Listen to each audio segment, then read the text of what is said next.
Welcome to Discovering Home. I'm your host, Karla B. Monterosa. I help working moms trade fear for faith and create lives filled with peace, purpose, and time for what matters most. Today, I want to talk to you about homeschooling, the unexpected thing that gifted us so much joy, meaning, and purpose at home. I'm excited to share our story because this is the number one thing my husband and I get asked by curious friends and acquaintances who are also considering a change. In 2017, I left a full-time government career to focus on my home and family. Initially, we thought it would be a short break to rest, focus on our girls for a time, and consider a career change. But 8 years later, I'm still home. And what a journey it has been. Homeschooling was not part of my original plan, but looking back, it has been one of the most meaningful and sweetest gifts of this season. One that brought a deep sense of purpose and peace to our home rhythm and family. We have 2 teenage daughters in high school now, and we have been homeschooling them since 2020. They were in 4th and 6th grade when we decided to bring them home, and my only regret is not having started earlier. But I had never even heard of homeschooling before 2020, and when I first started hearing about it, one of my first thoughts was, is that even legal? Spoiler alert, yes, homeschooling is legal in all 50 states. Today, I want to share how we became aware of homeschooling, our reasons for choosing this way of life, and some of the lessons we've learned along the way in the hopes that our journey can help you in yours, if this is something you're considering. So how did this begin? 2020 marked a turning point for our family. Early that year, we were told that we needed to isolate ourselves from the world to diminish the spread of the COVID-19 virus that was spreading across the globe. We weren't allowed to leave our homes unless we needed food or medical services for a time, and workers were required to work from home.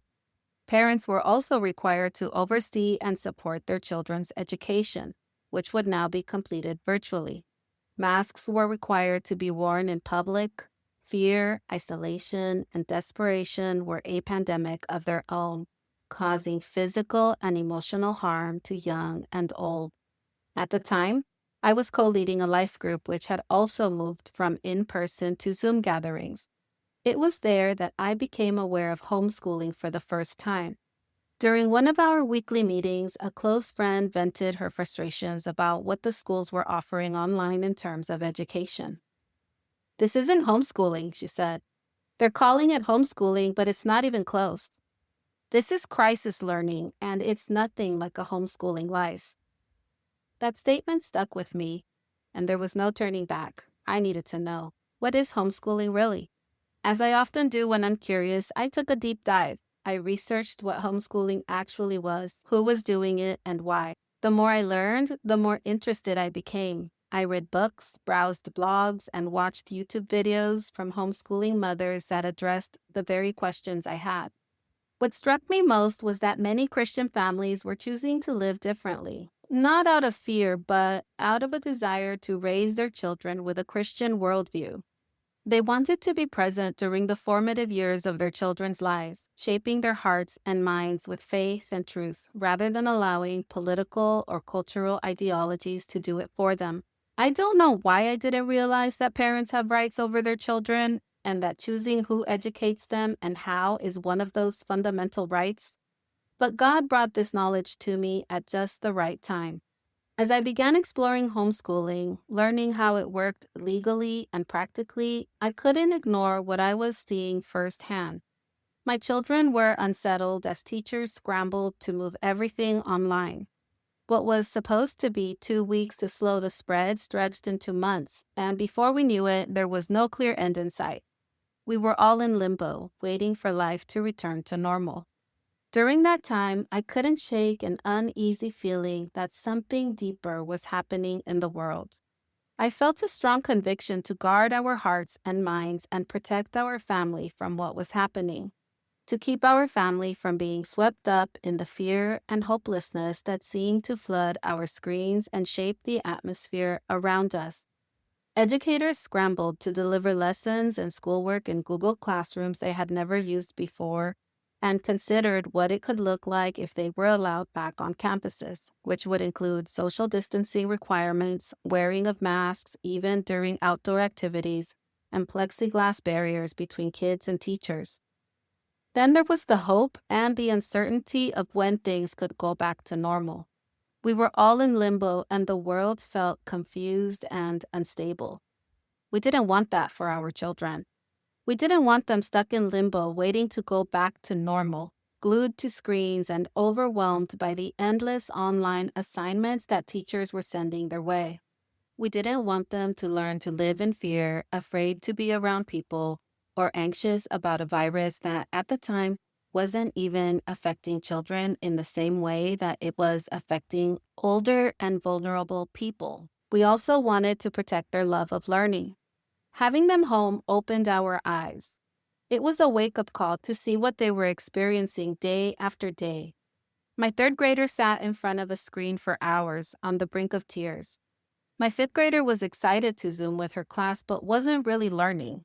How could she? She could barely see the board in their virtual classroom and was distracted by the faces and noises made by other children. We began to question, is this good? Will it impact their educational experience long term? And what other options could we explore?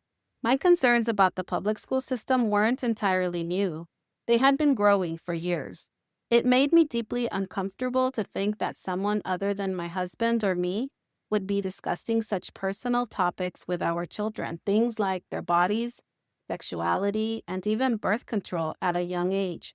When I learned that the state of California mandated comprehensive sex education that also included lessons on gender ideology and sexual orientation, my concern grew to a tipping point. We had opted out of the sex ed talk for our oldest the year before and knew it would soon come up again for our younger daughter. But the climate around sexual education had shifted dramatically. It had taken a darker turn. What was once presented as basic health education was now interwoven with conversations and ideologies about gender and sexuality that directly conflicted with our biblical values and beliefs about God's design for identity and family. I initially thought these were concerns for a later stage, maybe junior high or high school. After all, our girls were still so young. But it reached our doorstep far earlier than we anticipated. You see, a few years back, a classmate of my eldest daughter had been transitioned from a female to male identity. She was only in fourth grade at the time and had special needs. I knew that couldn't have been a decision this little one made on her own, and my mama defenses immediately went into high alert. This little girl had been growing up with my children since kindergarten. She was outgoing and carefree, what some call a tomboy, a term that I don't suggest we use in this day and age. It's too confusing for children given the current climate. One day, this child showed up presenting as a boy, complete with a buzz cut and a new name that all children and adults were expected to use or be reprimanded. One afternoon, when I picked up my daughters from school, my little one said to me that she had been yelled at by her friend, who now wanted to be called by a boy's name. I was forced to educate my children on a new evil aiming at young children, and that is transgender ideology and a gender confusion epidemic that was spreading like wildfire. I reminded my young daughters, who were in first and fourth grade at the time, that they were made intentionally by God, and God doesn't make mistakes. He doesn't place souls in the wrong body, as some would easily suggest. And there are only two genders, male and female. I had pushed my concerns aside about this friend because the child was not in either of my daughter's classrooms at the time, but in 2020, when my oldest was promoted to the sixth grade, the child was once again in my daughter's class and introduced by her boy name. This was confusing and uncomfortable for my daughter. She felt pressured to go along with the change despite knowing the truth. It felt wrong to put our children in a position that we knew would violate their conscience and encourage them to go along with a lie. Or on the flip side, encourage them to go against the culture and get in trouble at school. It didn't seem fair and it didn't feel right for them to have to wrestle with these topics at such a young age. One day they will be able to defend their faith boldly, Lord willing, but they shouldn't have to be sent out there with that mindset in elementary school. It's far too soon. They're not prepared. God's design for gender and family is clearly defined for us in the very first book of the Bible. Genesis 1:27 says, God created man in his own image. In the image of God, he created him. Male and female, he created them. In verse 28, it goes on to say that God blessed them and said to them, be fruitful and multiply, and fill the earth and subdue it. God designed us in his image to pair up males and females with a purpose, and our biological design is evidence of his design for family. It takes a male and a female joined together to be fruitful and multiply. Humans would otherwise be extinct. God's design for gender and family is clear. As Bible-believing Christians, we cannot be afraid to speak this truth and must resist any teaching that opposes it. I always encourage people to study God's Word. The answers to life's big questions are found in the Bible. Early in my walk with God, I was uncertain about my stance on some of the issues that are being questioned by society today. When I started studying the Word, God answered all my questions. Without a firm foundation and understanding of objective truth, we all risk being swayed by every new idea and can become confused.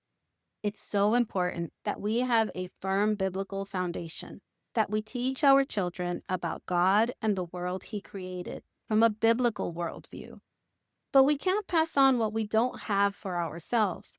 So let's get into the Word and allow it to inform our views first so that we can firmly inform our children.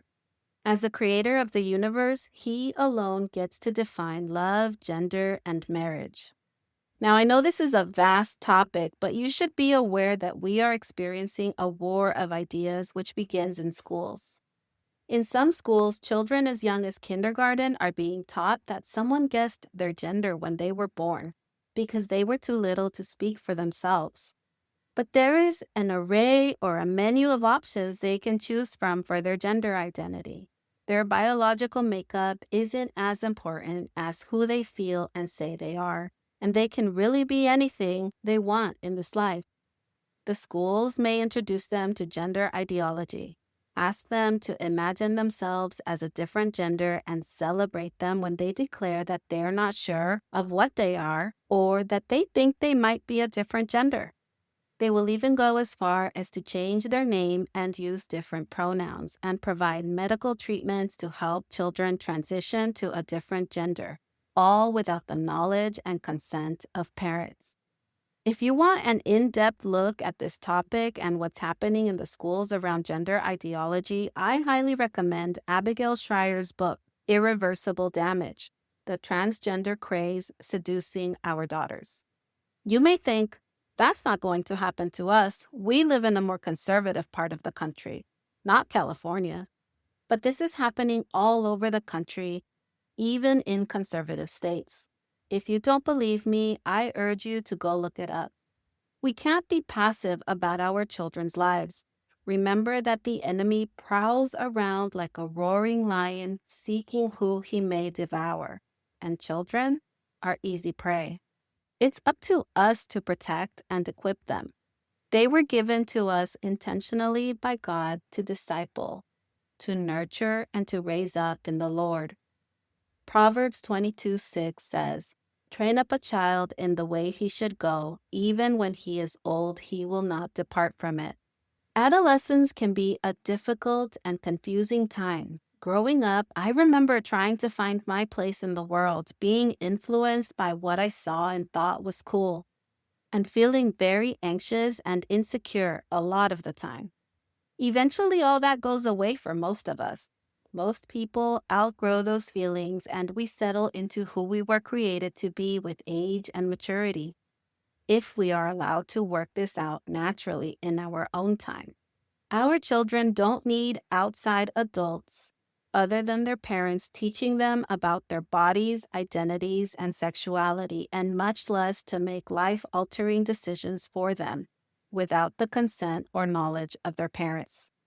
Schools should be a place where they go to learn reading, writing, math, and grammar, not where they are indoctrinated to follow a secular and anti biblical worldview. Still, sadly, that's what government schools have become. We knew we'd need to take an active and even a defensive stand to protect our children and our family. And in 2020, we faced that decision head on. So we started to look into our other options, private school and homeschooling. At the same time, I had been offered a position with a tech startup company that provides consulting services to government organizations. I hadn't been looking for a job when I received the call from a former colleague, so that opportunity seemed heaven sent. I was exploring homeschooling, but this opportunity would supply the income we needed to send our girls to private school, so I was seriously exploring it. The two options on the table were that I would either educate the girls at home myself or take the job and send the girls to a Christian private school, which would still have been distance learning back then until things went back to normal, and we didn't know for how long. I knew that accepting that opportunity, even if it was a fully remote position, would mean adapting to a new job while my girls were home, adapting to their new school while distance learning. The job opportunity we were considering would have once been my dream job. Still, after being home with my daughters for 3 years, I couldn't imagine going back to devoting 40 hours or more to a job that pulled me away from focusing on them.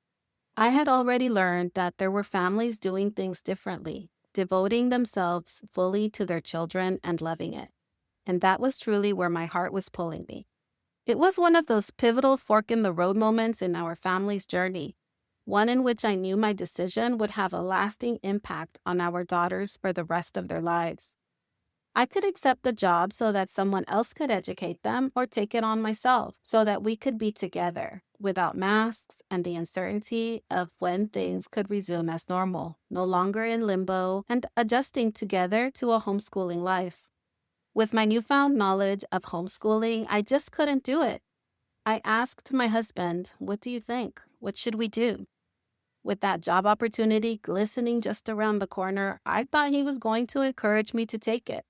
It would certainly have eased things financially.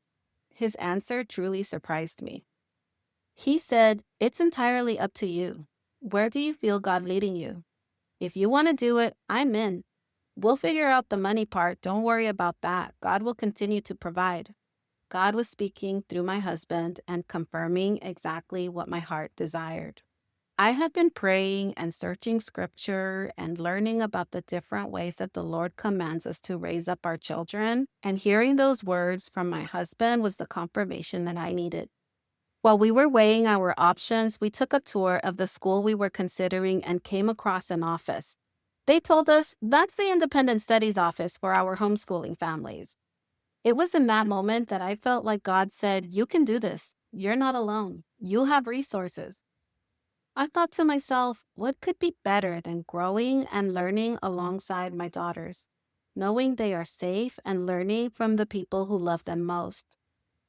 I would no longer have to worry about the spread of distorted gender ideologies, anti-biblical teaching, bullying, drugs, or the early sexualization of children. There is so much at stake.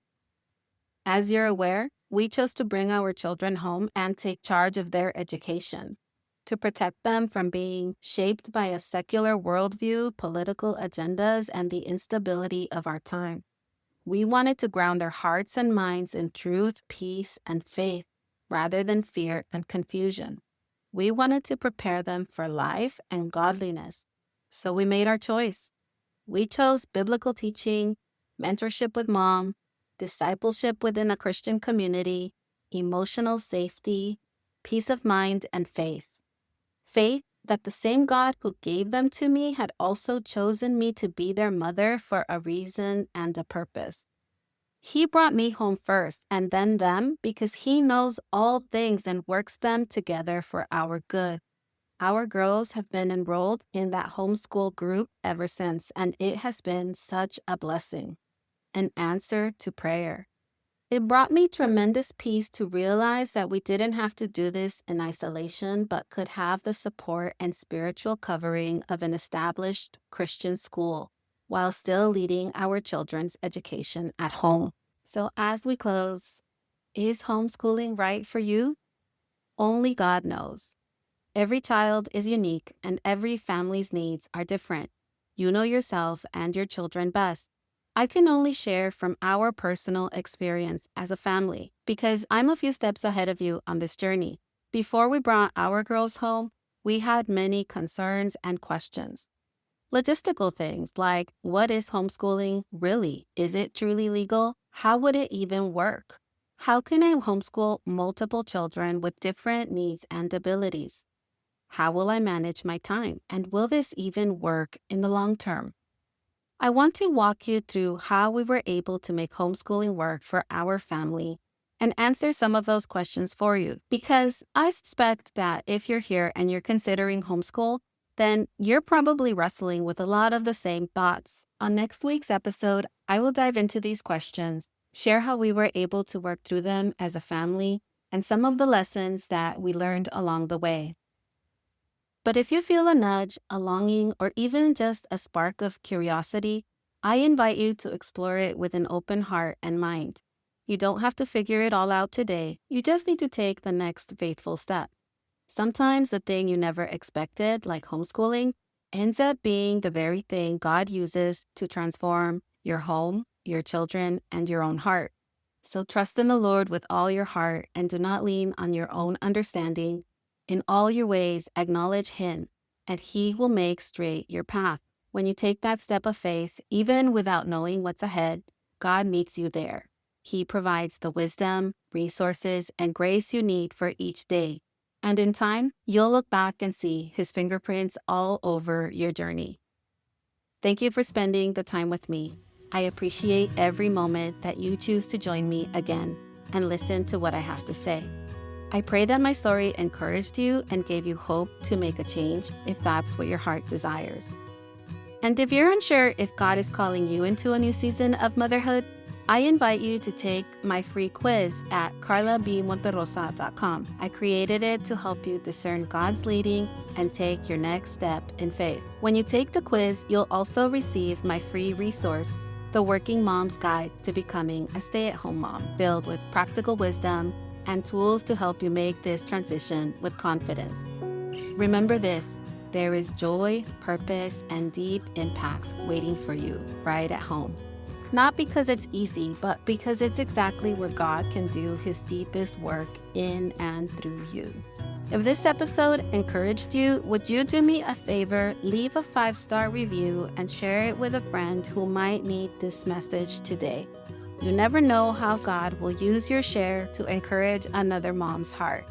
Your reviews and shares help more women find the show and give Discovering Home greater visibility. Thank you for being part of this mission with me. Until next time, God bless you.